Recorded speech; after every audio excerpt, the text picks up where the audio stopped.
আলম কথা বলছেন যমুনা টেলিভিশনের সাথে এবং আমরা সবাই আপনি সাথে এই বিষয়ে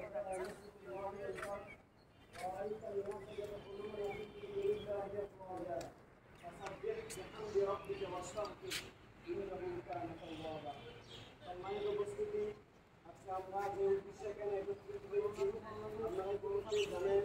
বাংলাদেশে গত এক মাস ধরে আমাদের অসংখ্য ভাইয়েরা শাহাদাত বরণ করেছেন।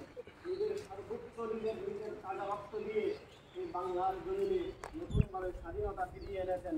আমরা এই মুহূর্তে সেই সব শহীদদের স্মরণ করছি যাদের রক্তের বিনিময়ে আমরা আজকে বাংলাদেশকে দ্বিতীয়বারের মতো স্বাধীন করতে পেরেছি। সম্মানিত উপস্থিতি, আজকে সুনতির সিরাত মাঠে দাঁড়িয়ে আমি একটা কথা স্মরণ করে দিতে চাই। আমি একটা রিক্সাওয়ালা থেকে শুনেছিলাম একটা কথা, 1975 সালে যখন শেখ মুজিবকে সপরিবারে হত্যা করা হয়েছিল, তখন আজকে শাহ সাহেব কেবলা উনি